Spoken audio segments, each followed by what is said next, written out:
वसुदेवसुतं देवं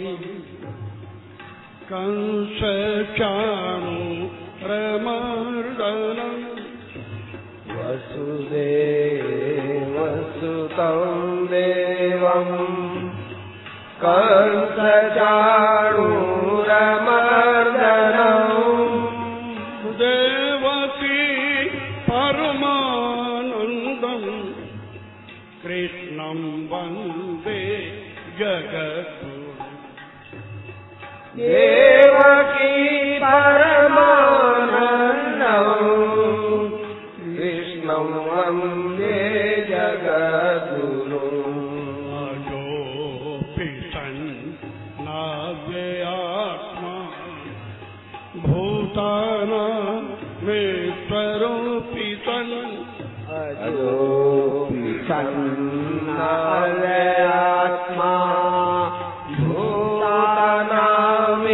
भूतानामीश्वरोऽपि सन् प्रकृतिं त्वामधिष्ठाय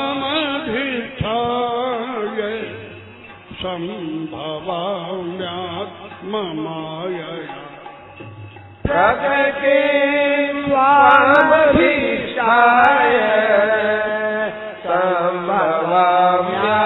सम्भवाम्यात्ममायया यदा यदा हि धर्मस्य ग्लानिर्भवति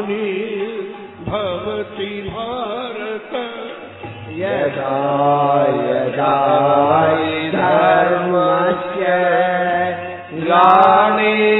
ग्लानिर्भवति भारत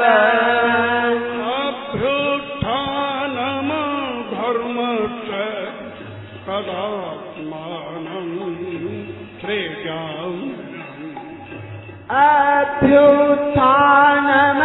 अभ्युत्थानमधर्मस्य तदात्मानं सृजाम्यहम् परित्राणाय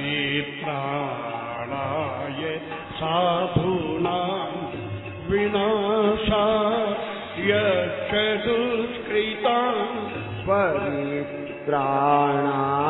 साधूनां विनाशाय च दुष्कृतां धर्म संस्थापनार्थाय संभवामि युगे युगे धर्म संस्थापनार्थाय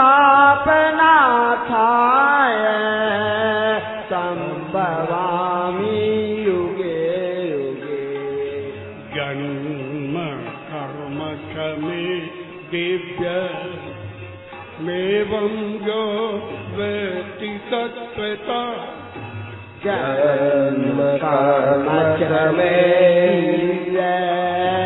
मेवं यो वेत्ति तत्त्वता यत्पादेहं पुनर्जन्म नैति मामेति सोऽर्जुन त्यक्त्वा देहं पुनर्जन्म नैति मामेति सोऽर्जुन वीतराग भय क्रोधा मन्मया मामुपाश्रिता वीतराग भय क्रोधा मन्मया मामुपाश्रिता बहवो ज्ञान तपसा भूतमद्भवमागता देवो ज्ञान तपसा भूतमद्भवमागता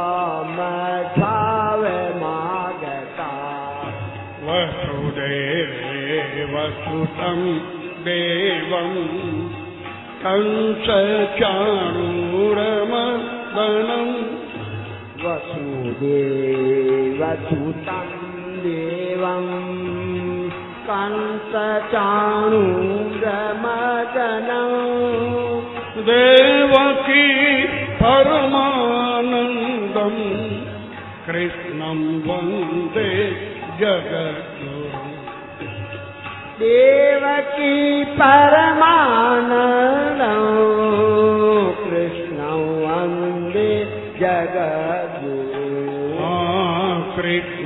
वन्दे जगद्गुरुम् कृष्णं वन्दे जगद्गुरुम् श्री राम जय जय राम श्री राम जय जय राम श्री राम जय जय राम श्री राम जय जय राम श्री राम जय जय राम श्री राम जय जय राम श्री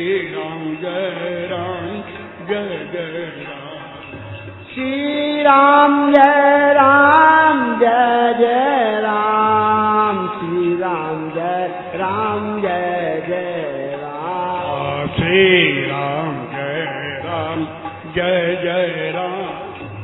श्री राम जय जय राम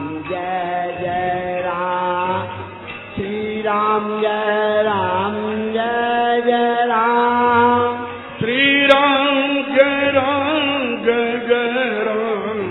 राम जय जय राम श्री राम जय जय राम श्री राम जय जय राम श्री राम जय जय राम श्री राम जय जय राम श्री राम जय जय राम श्री राम जय जय राम श्री राम जय जय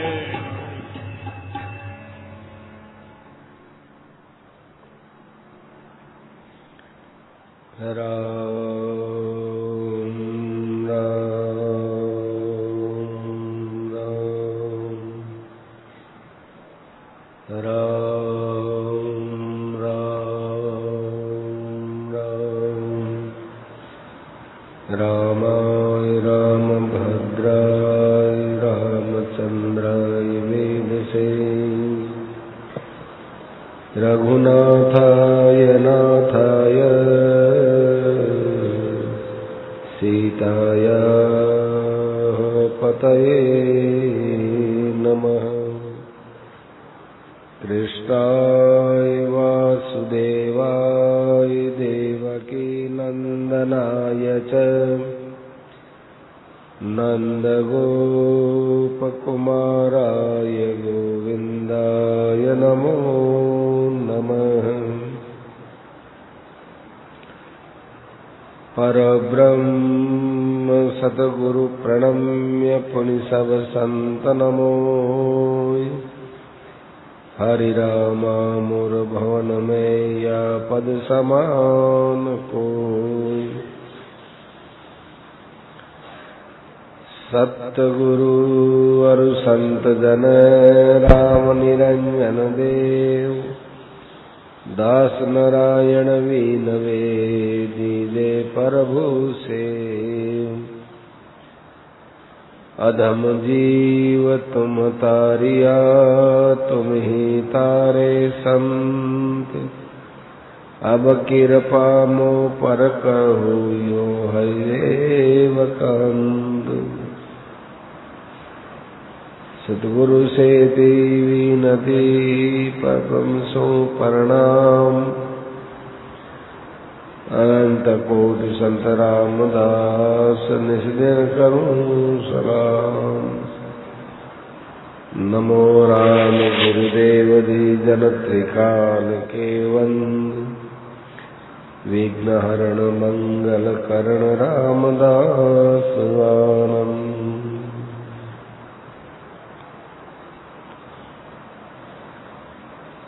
अपने पास जो विद्या है, बुद्धि है, पैसा है, उसको यदि असत काम में लगाओगे तो नरकों में गिरा देगी और यदि भगवत प्राप्ति की तरफ लगाओगे तो मुक्ति हो जाएगी।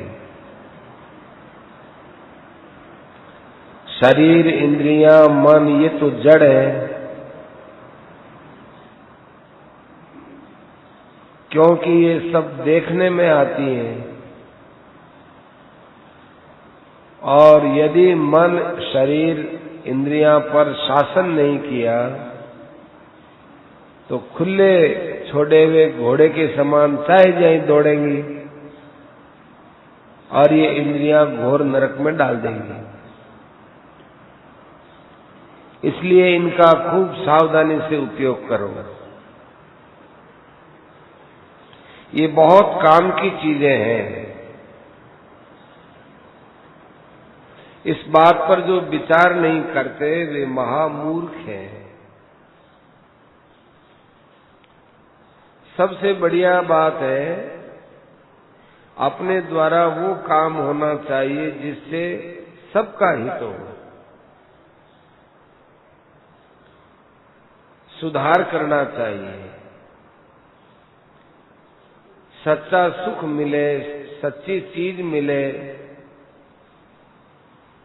इसके लिए विचार करना चाहिए। विचार करने पर भगवान के सिवा कोई सच्ची चीज नहीं है। भगवान का नाम सत्य है, भगवान स्वयं सत्य है।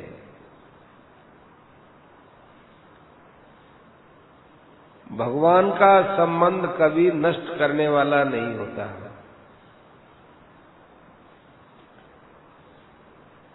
प्रहलाद को मारने की खूब चेष्टा की, परंतु प्रहलाद आग में भी जले नहीं। गीता जी में भगवान कहते हैं यम लब्ध्वा चा परम लाभम मन्यते नाधिकम ततः। इससे पहले बोल के आए कि सुखम आत्यंतिकम या तद बुद्धि ग्राह्यम अतीन्द्रियम। इन श्लोकों में बताया है कि जो भगवान का सुख है उसकी कोई सीमा ही नहीं होती। भगवान का सुख ये इंद्रियों से भोगा नहीं जाता है, मन के पकड़ने में नहीं आता है, बुद्धि के द्वारा ग्रहण नहीं होता और उस सुख से बड़ा कोई सुख उसको दिखता नहीं है। हमको तो एक विषय मिल जाता है तो दूसरे विषय में सुख दिखता है, दूसरा विषय मिल जाता है तीसरे विषय में सुख दिखता है, परंतु भगवान का सुख मिल जाने के बाद फिर उसके लिए कोई सुख का स्वरूप समझ में ही नहीं आता। जैसे प्रहलाद जी को भारी से भारी दुख भी मिला पर वो दुख में डिगे नहीं। अपने लोग तो अभी साधन अवस्था में हैं और उस साधन अवस्था को ही बढ़ाना है। जब बढ़ते बढ़ते वो पूरा हो जाए उस समय एक आनंद की अलग स्थिति होती है, पर वो उस समय की है। जैसे घड़ा 2-2 इंच भरता जाए तो जब तक अंतिम 2 इंच खाली है तब तक हमको घड़े के भरने का ज्ञान नहीं है। वो खाली तो खाली है।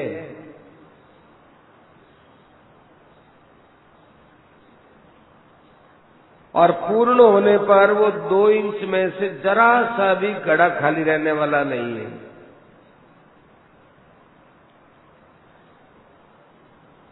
उस शांति को आप अपने में खोज करें,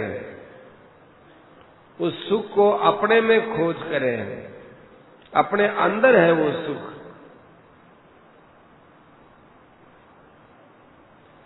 उस सुख को विवेक से, वैराग्य से, त्याग से, जप से, सत्संग से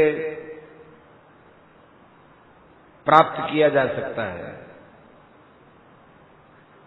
ज्यों-ज्यों मनुष्य परमात्मा के निकट पहुंचता है त्यों-त्यों उसका अंधकार मिटता है और ज्यों-ज्यों अंधकार मिटता है त्यों-त्यों वो सुख के नजदीक पहुंचता है। जैसे आदमी मारवाड़ से गंगा जी के लिए रवाना होता है, बीच में कई स्टेशन आते हैं, तो वो देखता हम इतने स्टेशन आ गए, इतने स्टेशन आ गए। और जब गंगा जी के पास आने लगता है तो अपने आप ही गंगा जी को बिना देखे भी एक ठंडी हवा चलती है। तो उसके मन में ये विचार आता है कि अब गंगा जी पास में है। और थोड़ी दूर और जाता है तो और ठंडी हवा मिलती है, तो उसके मन में और प्रसन्नता होती है। ज्यों ज्यों उसको ठंडी हवा लगती है त्यों त्यों गंगा जी की नजदीकी बढ़ती जाती है। अब उसको कोई कहे कि भाई इधर गंगा जी नहीं है, उधर गंगा जी है, तो वो मान कैसे सकता है। इसी प्रकार जब भगवान का सुख मिलता है तब उसकी बोटी बोटी काट दो तो भी वो विचलित नहीं हो सकता।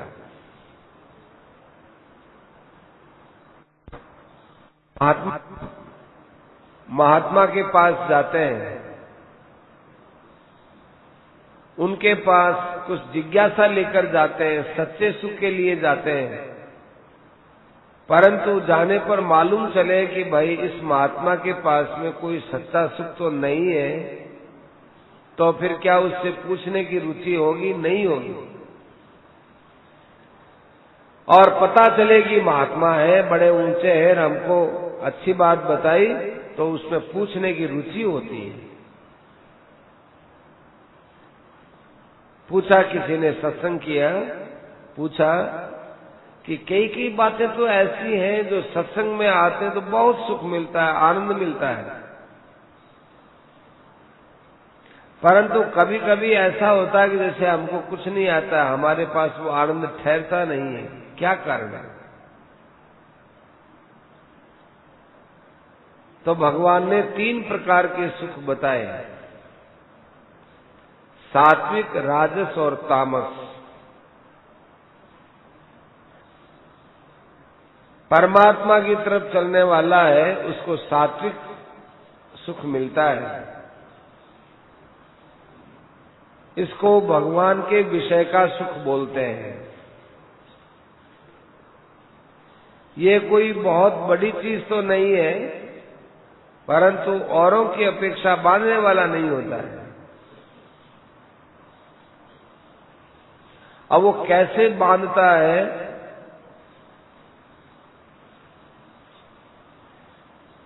तो ये बात अलग है। बांधने वाला इसलिए है कि आज ध्यान लगा और प्रसन्नता हुई, कल नहीं लगा, प्रसन्नता नहीं हुई तो रोते हैं। तो ये ज्ञान के विषय की बात है, ये स्थायी सुख रहना चाहिए। भोजन करने बैठे, खूब आनंद आया, भूख दूर हो गई, पेट में दल तो चढ़ता ही है। उसी तरह ध्यान से दल तो चढ़ता ही है। भोजन करते हैं, तुष्टि होती है, पुष्टि होती है,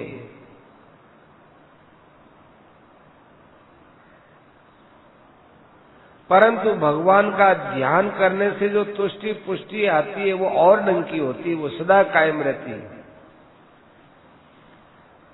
अब सेठ जी बोलते हैं, ये स्वामी राम सुखदास जी हैं, इनके भीतर जो प्रसन्नता रहती है वह स्थायी है, कभी जा नहीं सकती। जो प्रसन्नता घटती बढ़ती है वो सात्विक है, और जो प्रसन्नता कभी घटती बढ़ती नहीं है वो नित्य है।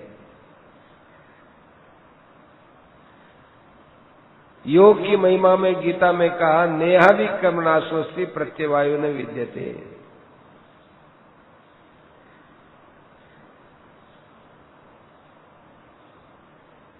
यह योग नित्य है, उसका उल्टा परिणाम नहीं होता, इसीलिए इसको योग बोलते हैं। 4थे अध्याय में भगवान ने कहा, योगो नष्टः परन्तप है। उसका मतलब अभाव से नहीं है, उसका मतलब है प्राय देखने में नहीं आता।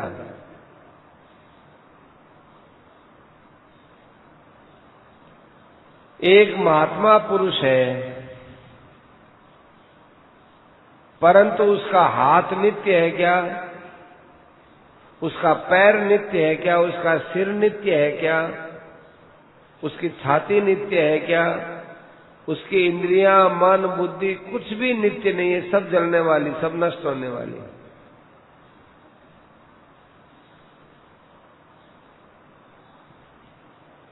शरीर शांत होने से सब नष्ट हो जाएगा, परंतु उसकी स्थिति जो नित्य है वो कभी जाने की नहीं है, वो सदा रहने वाली है।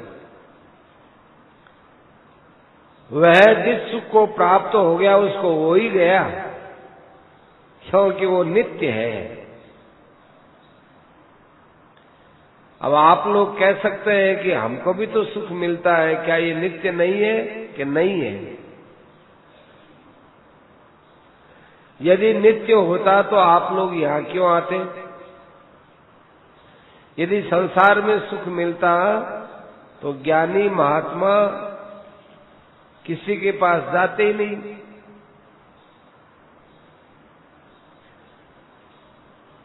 परंतु जाते हैं सुख के लिए नहीं, सुख के लिए उनके पास जगह ही नहीं है। वे तो मर्यादा के पालन के लिए जाते हैं। जहां प्लेग की बीमारी है, जंगली जानवरों का डर रहता है, उसको अपने त्याग देते हैं कि नहीं? ऐसे ही जितने दुर्गुण दुराचार है वे सब बंदर और भालू के माफिक हैं। इनके पास जाना ही नहीं चाहिए। राग और द्वेष से रहित होकर व्यवहार करते हैं, उसकी मुक्ति हो जाती है।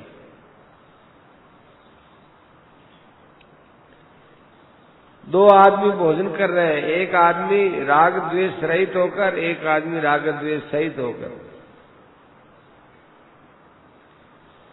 इन दोनों की पहचान कैसे हो? तो कोई कर नहीं सकता है। बाहर से तो देखेगा, धोखे में रह जाएगा। साधु गया भिक्षा मांगने, नारायण हरि, जो कुछ दे दिया ले लिया और बड़े प्रसन्न मुद्रा में रवाना हो गए। वो अच्छे साधु है। अब उससे पूछा, हमारी आपके जैसी स्थिति कैसे हो? तो उसने कहा, इसमें अच्छापन क्या हुआ, हमारी अभी स्वाद बुद्धि नहीं हुई। तुमको क्या मालूम पड़ता है? बाहर की क्रिया तो दम्भी भी कर सकता है, इसलिए हमारी अंदर की स्थिति का आपको कैसे पता चला? इस प्रकार का दंभ ज्ञानी में नहीं होता। वो अपने को बहुत छिपा के रखता है। भोजन भी करता है तो स्वाद की तरफ नहीं देखता है।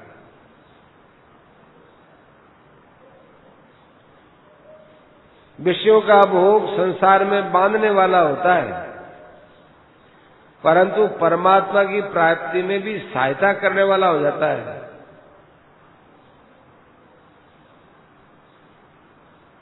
बिना राग से जो करता है उसके लिए भोजन करना भी साधन है, और जो राग पूर्वक भोजन करता है उसको वो फंसा देता है। आप भजन ध्यान से 2-4 तंतु काटते हैं, इंद्रियां बदलने में 2-4 और श्रद्धा बढ़ जाती है। जब ध्यान भजन साधन से राग द्वेष कम होते हैं, वही सागी पदार्थ राग से खाने वाले को बांधने वाले होते हैं, बैरागी से खाने वाले को छुड़ाने वाले होते हैं। एक आदमी राग से भोजन करता है, दूसरा बैरागी से भोजन करता है, तो उसका साधन बांधने वाला कैसे हुआ? प्रश्न किया। जिस चीज में अपना राग है उसमें हमारी जो चाहना होती है ये बंधन है, अच्छा लगना बंधन है। भोजन में ये चीज अच्छी है, ये प्रिय है, ये मुझे मिलनी चाहिए, इसका नाम बंधन है। और जो साधन करने वाला वो सोचता है अपने तो शरीर का निर्वाह करना है, शरीर का निर्वाह करना है, वो भोजन से हो जाता है, स्वाद से। भोजन करने पर स्वाद की तरफ मन जाता है, और स्वाद के लिए भोजन करेंगे तो बीमारी भी आ जाएगी। निर्वाह के उद्देश्य से भोजन करोगे तो बीमारी भी नहीं आएगी। खास बात है, वो नई बात है। भोजन करें तो भाई निर्वाह बुद्धि से करना चाहिए। अपने वही शरीर में भूख लगी है, निर्वाह करें। स्वाद बुद्धि से करोगे तो रोग लग जाएंगे।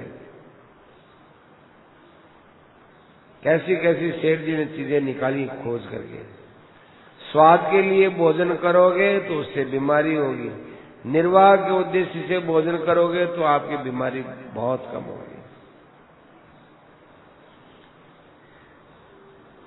आप भोजन करने बैठे हो और आज किसी कारण से आपके भोजन में नमक कम डाल दिया या नहीं डाला या भूल गए, तो अपना स्वभाव होना चाहिए कि दोबारा नहीं कहेंगे नमक दो, क्योंकि इससे मांगने की इच्छा बढ़ती है। जैसा मिल गया उसमें प्रसन्नता से भोग लगाना चाहिए। वो जो नमक कम गया है बिना मांगने पर भी, वो कोई खराबी करने वाला नहीं है। ये यदि आपका अभ्यास हो जाएगा खाने पीने में, स्वाद की तरफ आपका फिर मन ही नहीं जाएगा, और ये जीभ का स्वाद हट जाएगा, उसके बाद आपकी बहुत सी चीजें हल्की हो जाएंगी। शरीर निर्वाह के लिए भोजन की आवश्यकता है, स्वाद के लिए नहीं है। लोग भोजन किए हुए होते हैं, फिर भी कोई स्वादिष्ट चीज सामने आ गई उसको भी खाने के लिए ललचा जाते हैं, तो वो निर्वाह बुद्धि से नहीं स्वाद बुद्धि से भोजन करते हैं। इससे भगवत प्राप्ति में बड़ी भारी बाधा लगती है। घर में मेहमान आ गए, देखो घर गृहस्थ में जो बात बीतती है ना, वहीं से सेठ जी बोलते हैं, आगे पीछे की बात नहीं बोलते। घर में मेहमान आ गए, 5 भाई हैं, पांचों भाइयों के घर में रसोई बनी है। वो मेहमान कभी किसी के ठहरता है, तो एक तो रो करके जिमाता है कि देखो कहाँ आ गए, आगे हमारे बहुत काम धंधा ये और बीच में मुश्किल करने के लिए आ गए। एक तो रो करके जिमाता है। एक कहता है कि नहीं नहीं, हमारे घर में अतिथि आए हैं, शास्त्रों में अतिथि को भोजन कराने का बड़ा पुण्य है। ऐसा समझ करके बहुत प्रेम से भोजन करवाया तो उसको स्वर्ग मिलता है। तीसरे भाई ने देखा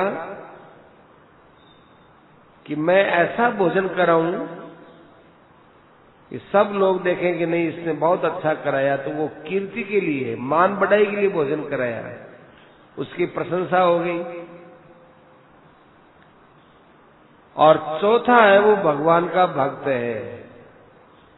उसके मन में आया कि देखो भगवान तो सब रूपों में रहने वाले, आज भगवान अतिथि बनकर के आए, और उनके मन में बार बार ये प्रसन्नता होती है कि नहीं साक्षात भगवान ही आए।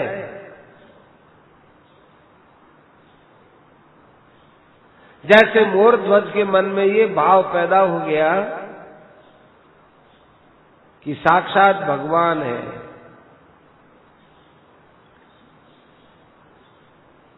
और पांचवा है जो भोजन करने वाला है, अब पांचवा भी है, वो भी भगवान का भक्त है। कौन किसको जिमाता है, क्या करता है, न तो अपना कुछ है न पराया कुछ है, ऐसे समझ करके वो भोजन कराता है। तो इन पांचों में अपने तो चौथे नंबर का जो भगत है वो ज्यादा अच्छा नजदीक लगता है।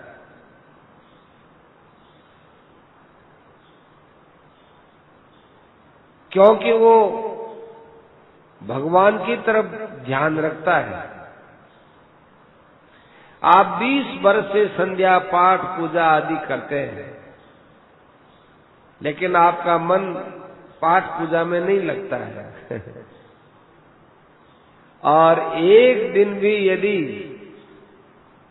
ऊंचे भाव से भगवान में मन लगाया तो 20 वर्ष के सामने, 20 वर्ष की साधना उसके सामने कुछ नहीं है। केवल भजन साधन की बात नहीं है, आपका भोजन और आपका जो दैनिक व्यवहार, वो व्यवहार भी आपका बड़ा सुंदर होगा। भाव बदलने से होगा, क्रिया नहीं बदलनी। लोग क्रिया बदलते हैं। तुलाधार वेश्य को ले, वो नमक बेचता था, तेल बेचता था, घर गृहस्थ के सामान काम आने वाली चीज बेचता था, पर उसके अंदर कितनी ऊंची स्थिति थी, वो भाव से बेचता था। ग्राहक को भगवान का स्वरूप समझता था, इसलिए वह व्यापार में नफा कमाने के उद्देश्य से नहीं चलता था। और उधर जाजली ऋषि थे, वो खूब तपस्या किए लेकिन भगवान को प्राप्त नहीं हुए, क्योंकि जाजली ऋषि के भाव भगवान के अंदर प्रेम के नहीं थे। वो तपस्या करना, जब मेरी तपस्या बड़ी हो, तपस्या। आपको एक दामी बात और बताए, जल्दी काम कैसे बढ़े। बढ़िया बात है माताओं, आपको एक बात और बतावे, दामी बात बताते हैं। आपका जल्दी काम कैसे हो वो बात बताते हैं। आप जितना जो कुछ घर का काम धंधा वगैरह करते हो, उसमें कहीं पर भी स्वार्थ बुद्धि न आ जाए, ऐसा समझ के करोगे तो आपका स्वभाव, आपका व्यवहार और आपका स्वभाव दोनों सुधर जाएगा। स्वार्थ बुद्धि का त्याग करके आप व्यवहार करोगे तो आपका व्यवहार और स्वभाव दोनों सुधर जाएगा। तपस्या आदि करोगे, एकांत में करोगे तो आपकी थोड़ी क्रिया सुधर जाएगी, लेकिन भाव सुधरने में समय लगेगा। यहां आप यदि स्वार्थ का त्याग करोगे तो भाव और क्रिया और सब बदल जाएगा।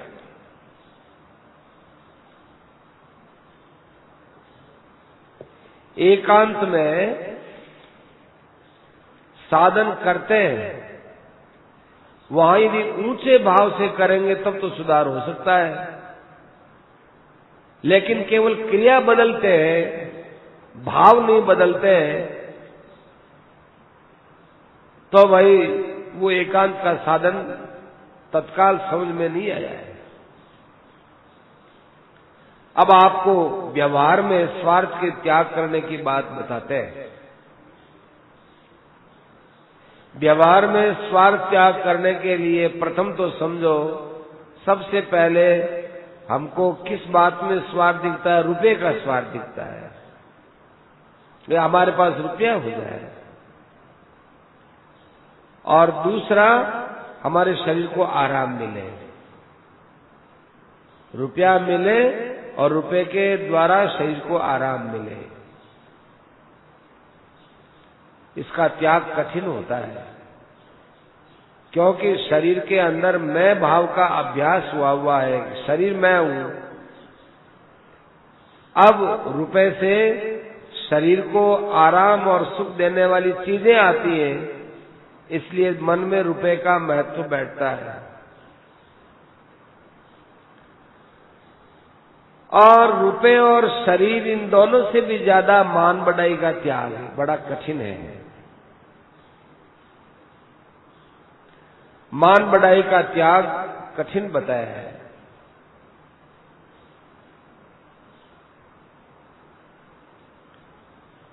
और आपको एक बात और बताएं कि परमात्मा की प्राप्ति का उद्देश्य रखकर जो कार्य करोगे उससे आपको सिद्धि तो मिलेगी, पर आप परमात्मा की प्राप्ति का उद्देश्य नहीं रख करके परमात्मा की तरफ चलोगे तो और जल्दी काम होगा। पर ये बात हर आदमी समझ नहीं सकता है। परमात्मा की प्राप्ति का तो उद्देश्य रखना ही चाहिए, आप भी कहते हो और हम भी कहते हैं, वो तो हो, लेकिन हम उस और आगे के स्टेज की बात बोलते हैं। रुपयों की, शरीर के आराम की बात समझ में आती है। मान बढ़ाई बहुत कड़ी चीज है।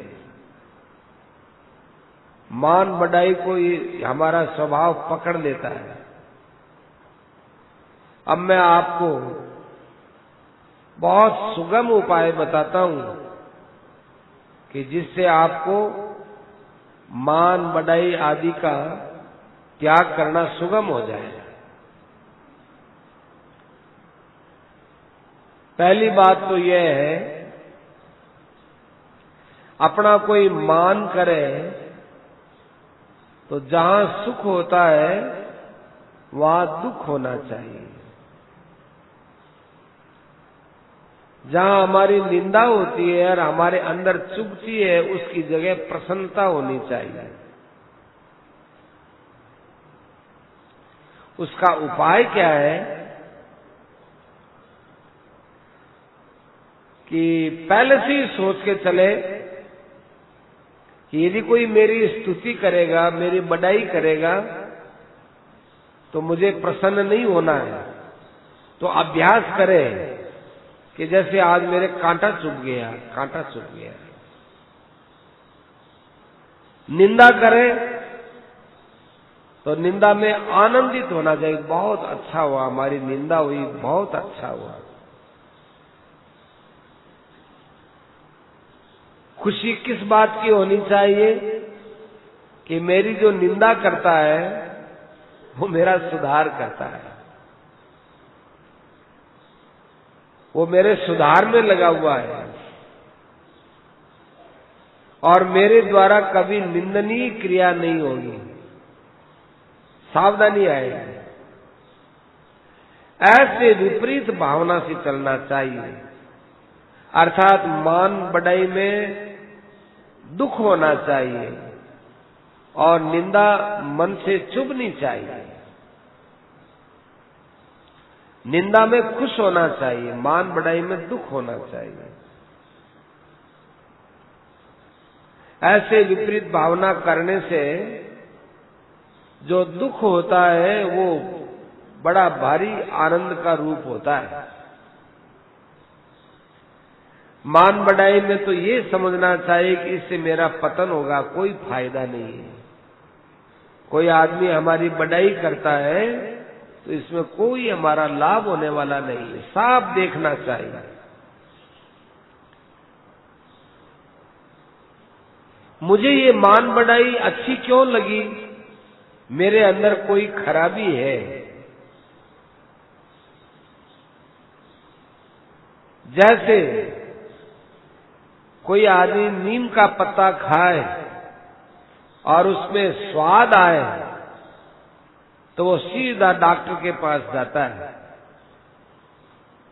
और कहता है कि आज मुझे नीम का पत्ता मीठा क्यों लगा। तो डॉक्टर भी देखता है कि इसके अंदर कोई न कोई बीमारी आ गई। ऐसे मान बढ़ाई को नीम के पत्ते के माफिक समझना चाहिए। नीम के पत्ते के समान कड़वे हैं और हमको मीठे लगते हैं। ये तो रोने का समय है, इस समय में हंसते हैं, ये कितनी बेवकूफी है। रोने का समय है कि हमारी मान बढ़ाई हम अपने कानों से सुनते हैं। ये मान तो विष के समान है। मान बढ़ाई से अहंकार बढ़ेगा और अपमान से नम्रता आएगी। ये बात यदि अपने कब्जे में आ जाए तो बहुत बड़ा सुधार हो गया। अब दूसरा साधन बताते हैं। एकांत में बैठो, नेत्र बंद करो और ऐसा विचार करो कि मैं और मेरे भगवान केवल दो ही दो और कोई नहीं है। भगवान के सामने दिल खोल करके रो और उनको कहो कि देखो भगवान, आपके रहते हुए ये मान बढ़ाई मुझे क्यों प्रिय लग रही है।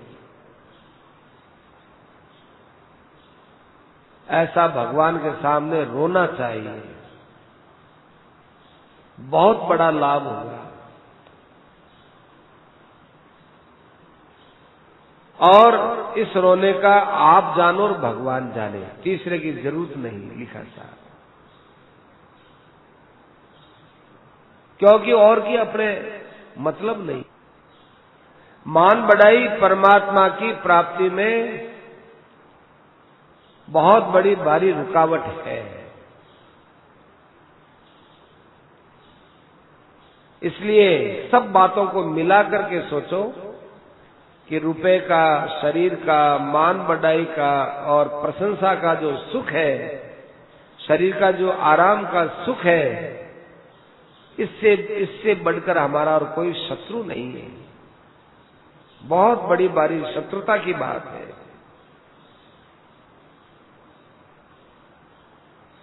ज्ञान मार्ग से देखो, सब आत्मा एक है। ये मैं हूं, ये तू है और वो है, ये सब भेद अज्ञान के अंदर हो रहा है।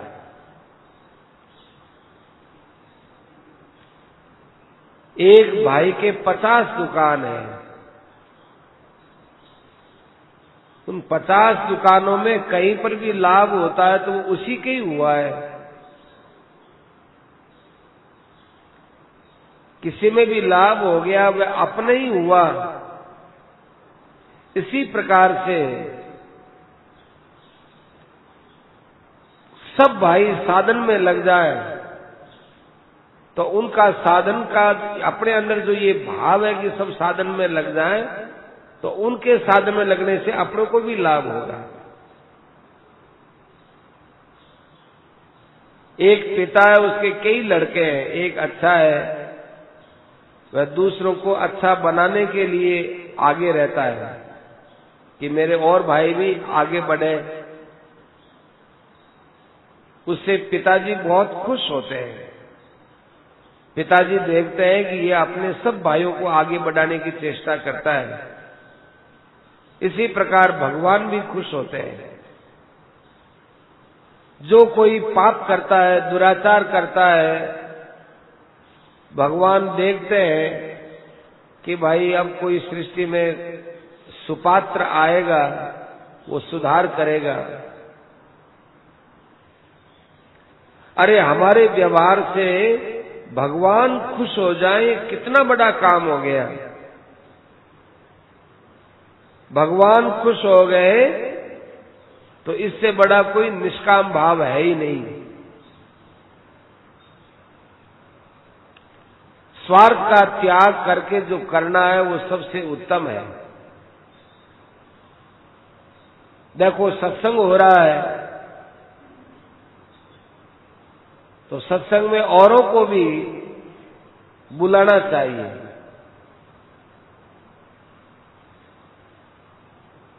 ये बात कई लोगों से सीखनी चाहिए। जैसे किसी के घर में ब्याह हो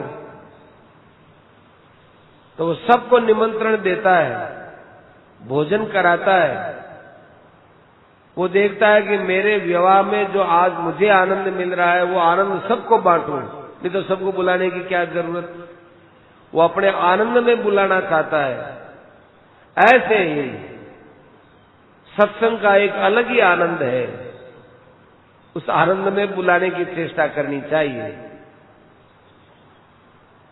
8 आदमी हैं, 2 आदमी को जिमाने के लिए बुलाया, वे देखते हैं 2 जो सबसे अधिक खाने वाले उनको ही भेजेंगे। अपने भी इसी प्रकार करना चाहिए। अपने यदि 2 आदमी को पहरा देने के लिए रहना पड़े, पानी पिलाने के लिए रहना पड़े, तो स्वामी जी उठे तो उनको बैठा दे कि स्वामी जी सत्संग हो रहा है, आप सोते क्यों। देखो स्वामी जी के सुनने का फल आप सुनाने वालों को मिल जाएगा। महाराज जी पर बड़ी मेहरबानी। ये जो भाव है ये किसको लाभ देने वाले नहीं है, सबको लाभ देने वाले हैं। तो मैं आपको बताता हूं, स्वार्थ के लिए 2 बातों पर ध्यान दो।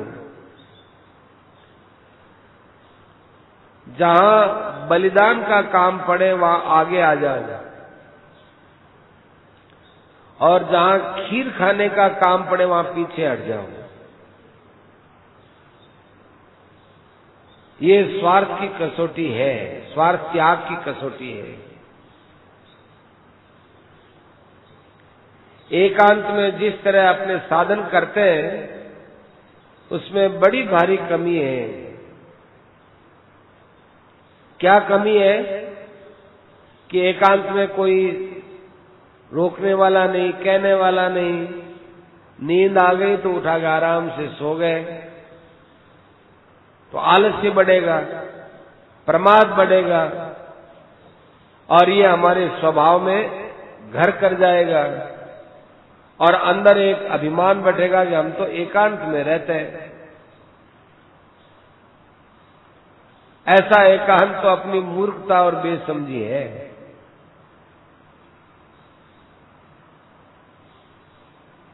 एकांत में बैठ करके भगवान का ध्यान करना चाहिए। एकांत में बैठ करके अपने स्वभाव में कोई खराबी है तो उसको सुधारने की चेष्टा करनी चाहिए। अपनी माला पूजा आदि करते हैं सो तो करो, उसमें बदलने की जरूरत नहीं है। जरूरत है अपने स्वभाव में जो दोष है उनको बदलने की।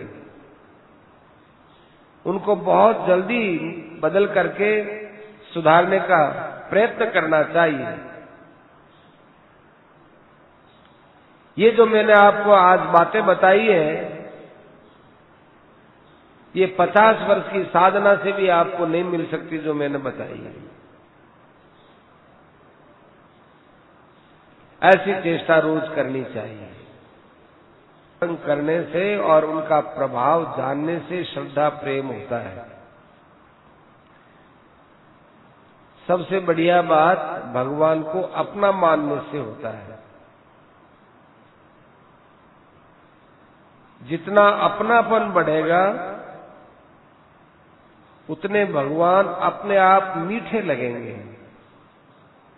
और यदि अपनापन पहले नहीं होता है तो उनका तत्व है, प्रभाव है, रहस्य है, ये जानने का प्रयत्न किया जा सकता है। भगवान का तत्व, प्रभाव और रहस्य जानोगे तो इससे संसार का प्रभाव समाप्त हो जाएगा। और आपको बात बताई जाती है, 60 वर्ष पुराना लेख है भाई। बांकुड़ा में नारमल जी की दुकान में बैठे, उस समय गिनती में कोई 5-7 आदमी आते थे उनके पास। और एक आपको विशेष बात बताई जाती है, एकांत में बैठो, भगवान के आगे रो,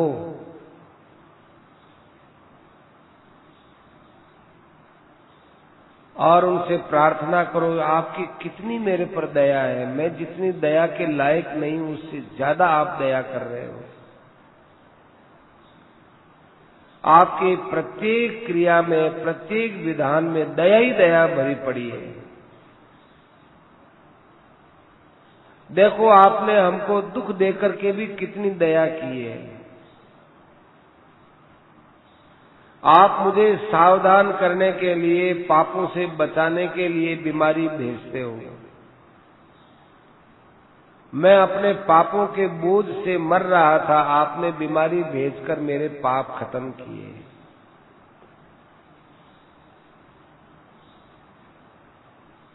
ऐसे प्रत्येक अवस्था में भगवान की कृपा की तरफ देखना चाहिए। कभी कभी ऐसे भी दुख होते हैं जिसमें भगवान की कृपा समझ में न आए, तो इतना तो कह सकते हो कि है तो कोई कृपा, समझ में मेरे नहीं आई।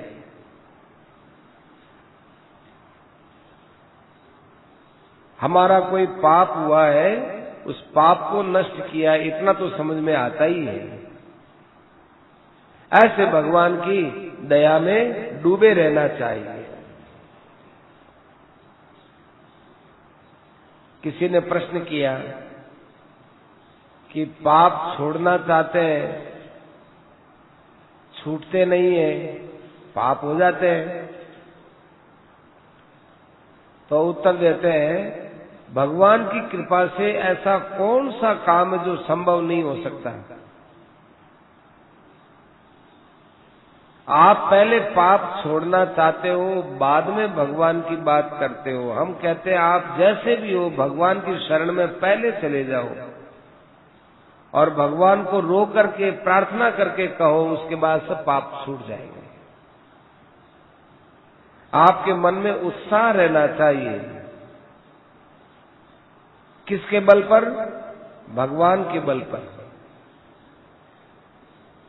जैसे भरत जी महाराज को उत्साह हुआ चित्रकूट जाते हुए, वो अपनी तरफ सोचते थे तो उनके पैर पीछे पड़ जाते, क्या करूं, केकई का बेटा हूं, केकई ने अच्छा नहीं किया। लेकिन जब भगवान की कृपा को याद करते तो उनके पैर उतावले उतावले चलते थे। ऐसे उत्साह रखना चाहिए। भरत जी ने अपने को अच्छा मान करके थोड़े कोई उत्साह दिखाया है। भगवान कहते हैं गीता में, मत चित्त सर्व दुर्गाणी मत प्रसादात तरिष्यसि। मेरी कृपा से तू सब बाधाओं से पार हो जाएगा। और भगवान में शरण, भगवान की शरण स्वीकार करने का सबसे बढ़िया श्लोक बताता हूं, गीता जी का बताते हैं, कार्पण्य दोषोपहत स्वभाव पृच्छामि त्वाम धर्म सम्मूढ़ चेता यत् श्रेयस्यान् निश्चितम ब्रूहि तन्मे शिष्यस्य हम साधिमाम त्वाम प्रपन्नम। ऐसे भगवान की शरण होना चाहिए। ऐसा नहीं समझना चाहिए तो अर्जुन ने कहा है, नहीं, भगवान यदि अर्जुन के श्लोक से प्रसन्न हुए और उसको शरण में लिए तो हमको भी इसी श्लोक से भगवान शरण में ले लेंगे। अर्जुन को ये भी पूरे शरण नहीं हुए, वचन मात्र से शरण हुए थे, तो भी भगवान ने उनका त्याग नहीं किया। तो हमारा भगवान कैसे त्याग करेंगे?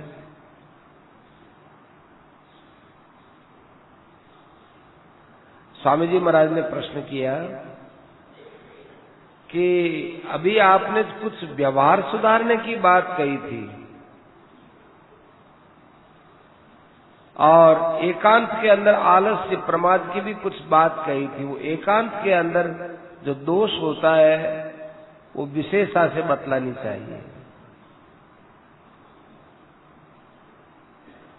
सेठ जी, देखो, चाहे एकांत का साधन करो, चाहे व्यवहार में रहते हुए साधन करो, जो जहां है उसको वहीं से सुधार करना चाहिए।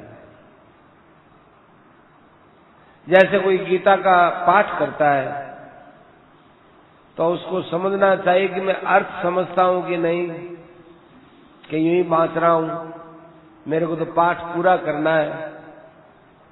नहीं, वो चाहे पाठ थोड़ा करे पर अर्थ को समझते हुए करे। और एक आदमी वो है जो गीता का पाठ करता है, समझता है, लेकिन उसको व्यवहार में लाने की पूरी चेष्टा करता है, तो वो गीता जी का असली पाठ होता है। इसी प्रकार एकांत में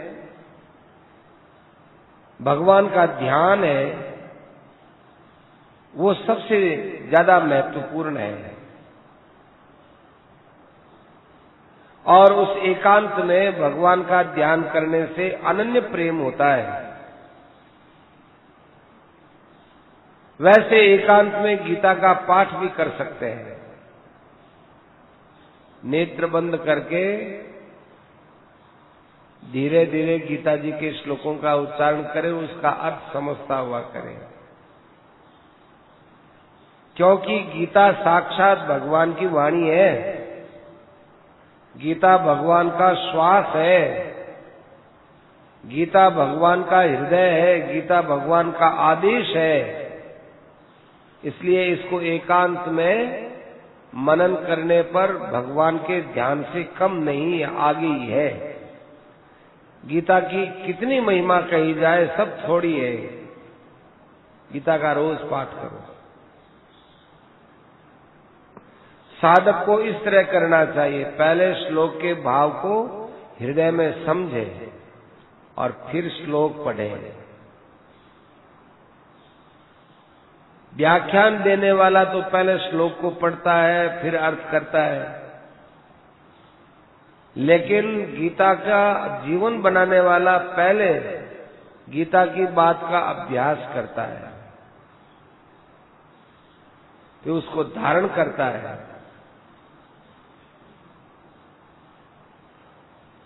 गीता की चीजों को काम में लेनी चाहिए। गीता की जो टीका लिखी है उसका एक अध्याय का पाठ किया जाना चाहिए, बहुत अच्छा रहेगा। कि इतना टेम नहीं मिले तो, सेठ जी टाइम को टेम बोलते हैं, इतना टेम नहीं मिले तो जितना हो सके उतना करना चाहिए। अर्थ सहित यदि आप थोड़ा भी पाठ करते हो तो वो पूरे गीता पढ़ने के समान है।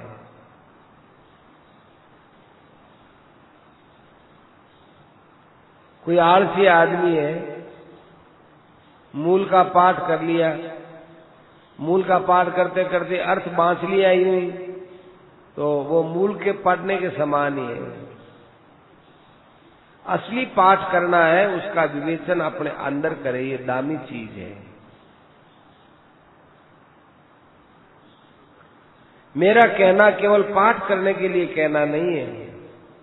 नहीं तो यदि पाठ कर लिया, उसका अर्थ पढ़ लिया तो मूल की अपेक्षा डबल हो गया, चलो साहब इसमें संतोष नहीं करना चाहिए। भाव के साथ पाठ करें और फिर अंदर आनंद की लहरें आवे। जैसे समुद्र में जल का कोई अंत नहीं, लहरों का कोई अंत नहीं, ऐसे गीता में उपदेश का कोई पार नहीं।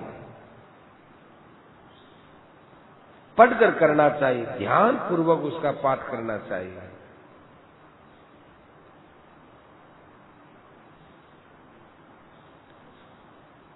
गायत्री के विषय में भी कुछ बात है, जिसके यज्ञोपवीत नहीं है उसको हरे राम राम राम हरे हरे ये जप करना चाहिए। परंतु भाई लोग ऐसा करते हैं तो भी लाभ मालूम नहीं देता है, क्योंकि कईयों ने हमसे कहा है कि हम हरे राम का मंत्र बोलते हैं, कोई फर्क नहीं पड़ा। तो इसमें अंतःकरण का कोई दोष है, पाप है। वो पाप इसी से ही मिटेगा। चौबे जी गए, छब्बे जी होने को रह गए दुब्बे जी। ओम भूर्भुवः स्वः इसका उच्चारण तो किया पर अर्थ की तरफ ध्यान ही नहीं दिया, टाइम भी लगाया और भगवान का नाम भी नहीं हुआ और इसको भी उल्टा पुल्टा बोल दिया, तो सब गड़बड़ हो गया। इसलिए श्रद्धा पूर्वक गायत्री का जाप करते हो तो अच्छी बात, नहीं करते हो तो नहीं हो सकता हो तो भगवान का नाम स्मरण करो।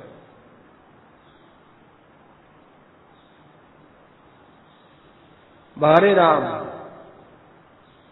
हरे नाम आते ही विष्णु भगवान, राम नाम आते ही मन में आनंद हो। दशरथ जी के यहाँ प्रकट होने वाले मेरे हृदय में प्रकट हो गए नाम के द्वारा। कृष्ण होने वाले के देवकी जी के यहाँ प्रकट होने वाले मेरे हृदय में प्रकट हो गए। हरे राम, मेरे सारे पापों का नाश हो गया इसलिए हरे नाम। योगी लोग रमण करते हैं इसलिए राम नाम हो गया। और जो आनंद को बरसाने वाला है वो कृष्ण है, ऐसे समझ करके नाम लिया जाए तो वो गायत्री मंत्र से कम नहीं रहता है, बहुत आगे रहता है।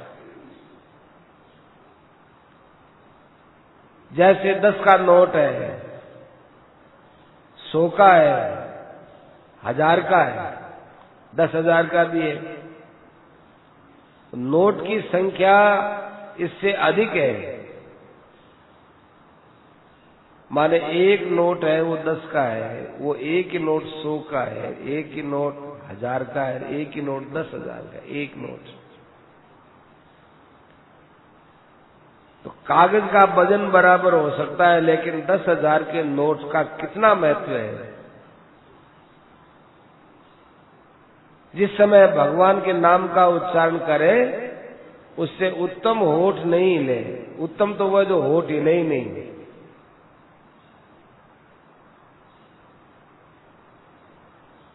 ऐसे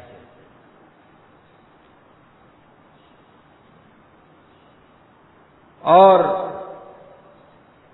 मानसिक जो नाम होता है उससे ऊंचा तो कोई तो होठ भी नहीं ले, जीभ भी नहीं ले और मन भी इधर उधर न जाए, मन भी केवल नाम में रहे।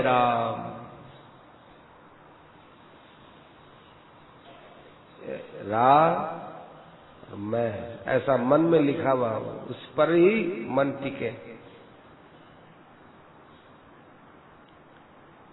ये साक्षात भगवान का ध्यान होता है। ये नाम ध्यान सहित हुआ, ऐसा करने से बेड़ा पार है। ये बात बताई।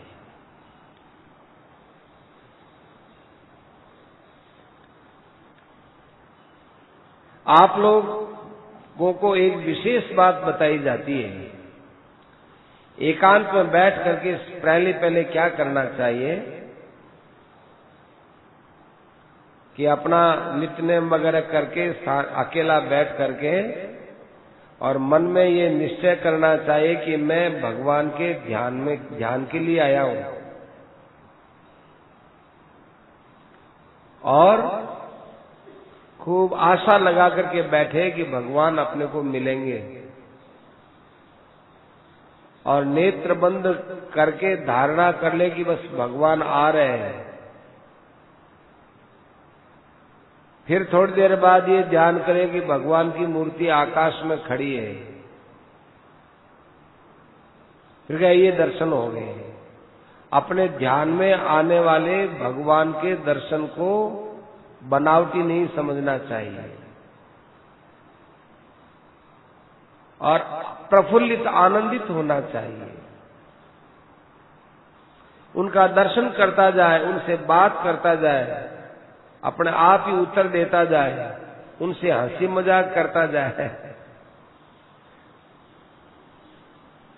और भगवान के मुखारविंद पर वृत्तियां टिकी रहे।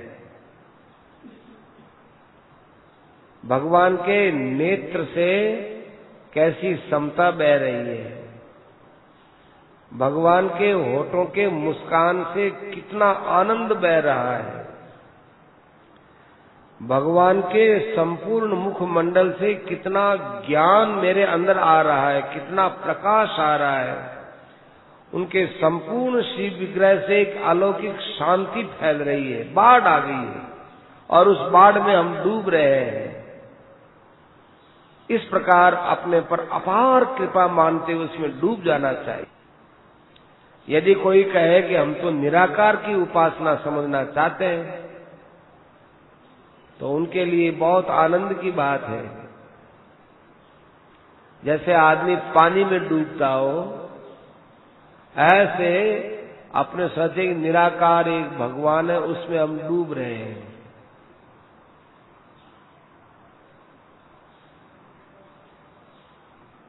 खूब गहरे जा रहे हैं और उस परब्रह्म परमात्मा में हमारी बिल्कुल एकता हो चुकी है। सबको भुला दे, जैसे पानी में डूबने वाला सबको भूल जाता है, ऐसे परमात्मा के ध्यान में डूबा हुआ सबको भुला दे। किसी भी चीज का बीच में ध्यान आए कि नहीं ये तो ऊपर ऊपर की चीज है, पानी के ऊपर की, मेरे अंदर नहीं है, कुछ भी नहीं है, ऐसे ध्यान करें। न तो कोई इसमें प्रार्थना है, न कोई बोलना है, एक अपार आनंद शांति है। फिर थोड़ी देर बाद ये विचार करें कि ये जो संसार दिखता है, ये तो मेरी भावना से दिखता है, वास्तव में ये परब्रह्म परमात्मा का रूप है।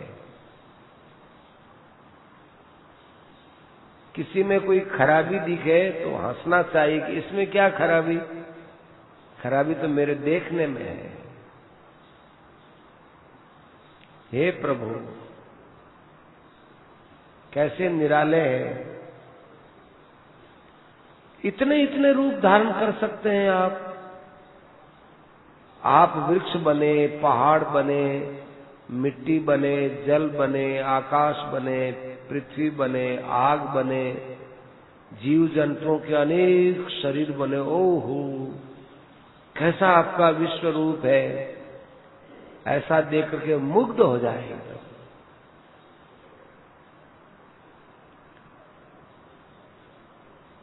और जैसे बताया कि पानी के अंदर डूबता जाए, ऐसे संसार को भूलते भूलते भूलते, सबको भूलने के बाद जो आपको वस्तु मिले वो परमात्मा है, वो चिन्मय है, अनंत है, उसमें डूबा रहे।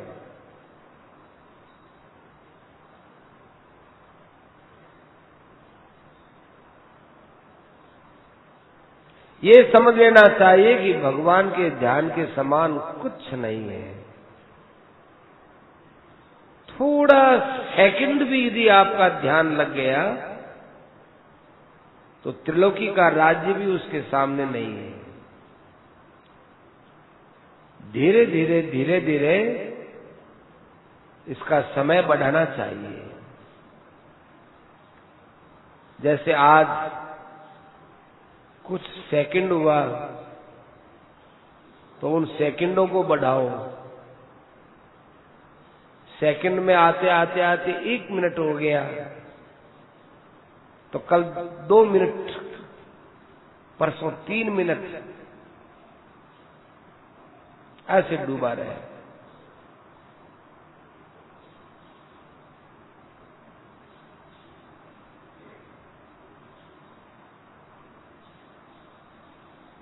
इस प्रकार बढ़ते बढ़ते बढ़ते जितना सुगमता से बढ़ा सको, बहुत लाभ की बात है। अमृत पान करने वाला संसार में जन्म मरण ले सकता है, परंतु इस ध्यान का पान करने वाला है वो इस संसार में कभी नहीं आता। सगुण करो तो सगुण का करो, निर्गुण वाले करो तो निर्गुण का करो, परंतु प्रेम योग का एक अलग ही रूप होता है। खूब बात करनी चाहिए भगवान से, एकांत में खूब बात करो, खूब हंसो, खूब रो।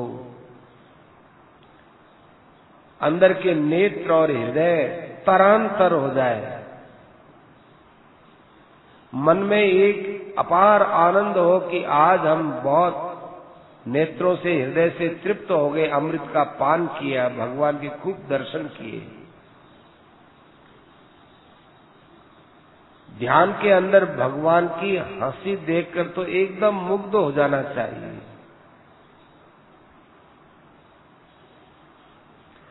ध्यान के अंदर ऐसे भगवान के शरीर को सूंघना चाहिए, एक अद्भुत गंध आएगी।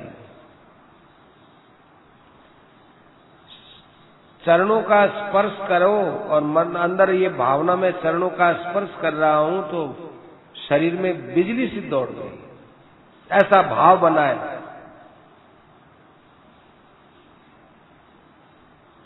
भगवान से नेत्र मिला करके भगवान के नेत्र की चमक के अंदर डूब जाना चाहिए।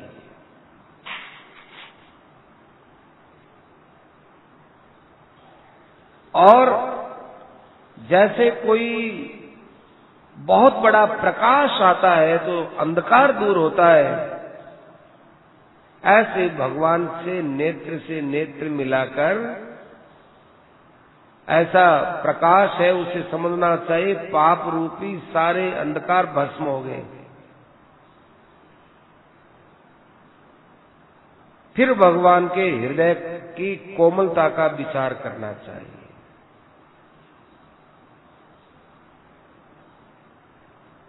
और ये विचार करना चाहिए कि अब हमारे पर भगवान की असीम कृपा हो गई, अब काम, क्रोध, लोभ कोई मेरे पास नहीं रह सकते।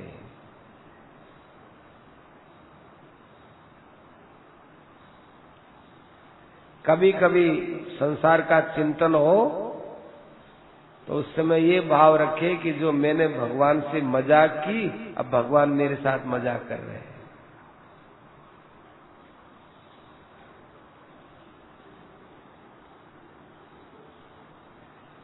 थोड़ी थोड़ी देर में मुग्ध हो जाए।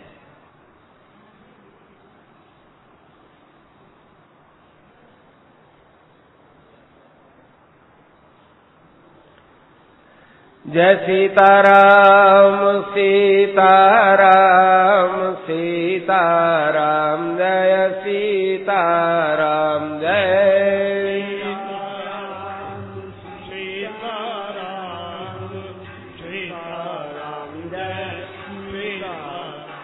जय सीताराम सीताराम सीताराम, जय सीताराम जय सीताराम सीताराम जय सीताराम जय सीताराम सीताराम सीताराम, जय सीताराम जय सीताराम सीताराम सीताराम जय सीताराम जय सीताराम सीताराम सीताराम, जय सीताराम जय सीताराम सीताराम सीताराम जय सीताराम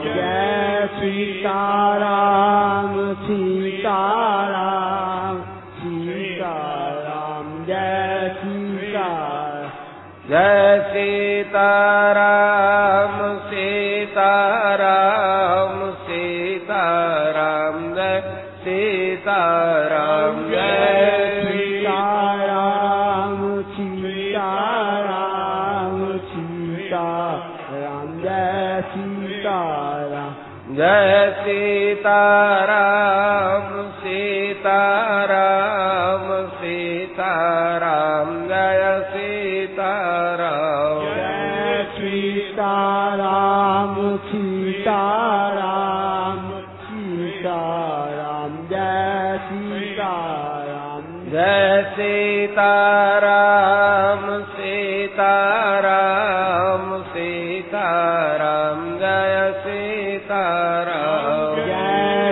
सीताराम सीताराम सीताराम जय सीताराम जय सीताराम सीताराम सीताराम जय सीताराम जय सीताराम सीताराम सीताराम जय सीताराम जय सीताराम सीताराम सीताराम जय सीताराम जय सीताराम सीताराम सीताराम जय सीताराम जय सीताराम सीताराम सीताराम जय सीताराम जय सीताराम सीताराम सीताराम जय सीताराम जय सीताराम सीताराम सीताराम जय सीताराम जय सीताराम सीताराम सीताराम जय सीताराम राम जय सीताराम सीताराम सीताराम जय सीताराम जय सीताराम सीताराम सीताराम जय सीताराम जय सीताराम सीताराम सीताराम जय सीताराम जय सीताराम सीताराम सीताराम जय सीताराम सियावर रामचंद्र की जय मोर मुकुटवंशी वाले जय अनंत श्री हरिरामदास जी महाराज की जय अनंत कोटि सर्व संत महात्माओं की जय।